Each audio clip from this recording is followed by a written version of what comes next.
ചാലക്കുടിയിൽ പട്ടാപ്പകൽ കത്തികാട്ടി ബാങ്ക് കൊള്ള. ഫെഡറൽ ബാങ്ക് പോട്ട ശാഖയിൽ നിന്ന് കവർന്നത് 15 ലക്ഷം. മോഷ്ടാവെത്തിയത് ബൈക്കിൽ. പോലീസ് അന്വേഷണം ഊർജിതം. തിരുവനന്തപുരത്ത് ഡിജിറ്റൽ അറസ്റ്റിലൂടെ തട്ടിയത് 2 കോടി.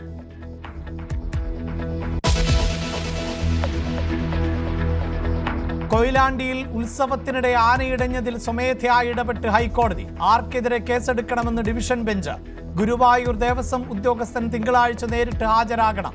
വനം വകുപ്പ് റിപ്പോർട്ട് നൽകണം. നാട്ടാന പരിപാലന ചട്ടം ലംഘിച്ചതായി കണ്ടെത്തൽ.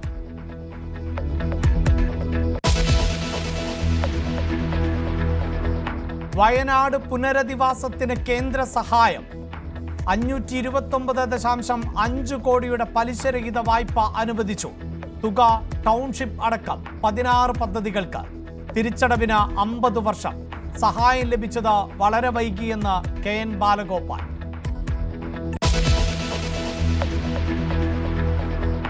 കോട്ടയം റാഗിങ്ങിന്റെ കൂടുതൽ വിവരങ്ങൾ പുറത്ത്.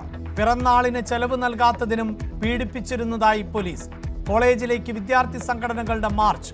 നടപടി സസ്പെൻഷനിൽ ഒതുങ്ങില്ലെന്ന് വീണ ജോർജ്. കണ്ണൂരിലെ റാഗിംഗ് പരാതിയിൽ കേസെടുത്ത് പോലീസ്.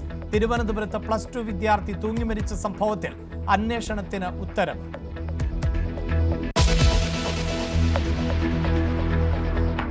സിനിമാ മേഖലയിൽ ചേരിപ്പോര് രൂക്ഷം. സുരേഷ് കുമാറിനൊപ്പം അടിയുറച്ച് നിർമ്മാതാക്കൾ. സുരേഷ് പറഞ്ഞത് സംഘടനാ ഭരണസമിതിയുടെ തീരുമാനപ്രകാരം. ക്ഷണിച്ചിട്ടും ആന്റണി യോഗത്തിൽ പങ്കെടുത്തില്ല.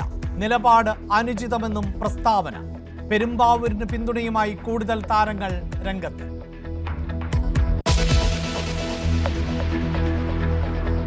അനധികൃത കുടിയേറ്റം അവസാനിപ്പിക്കാൻ ട്രംപിന് മോദിയുടെ പിന്തുണ. ഇന്ത്യക്കാരുമായി 2 വിമാനങ്ങൾ നാളെ എത്തും. പൗരന്മാരെ സ്വീകരിക്കുമെന്ന് പ്രധാനമന്ത്രി.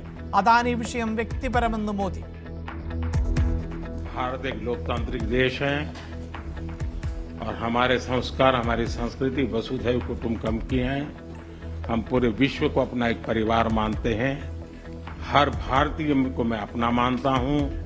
दूसरी बात है, ऐसे व्यक्तिगत मामलों के लिए 2 देश के मुखिया न मिलते हैं, न बैठते हैं, न बात करते हैं. विमर्शिച്ച് രാഹുൽ ഗാന്ധി.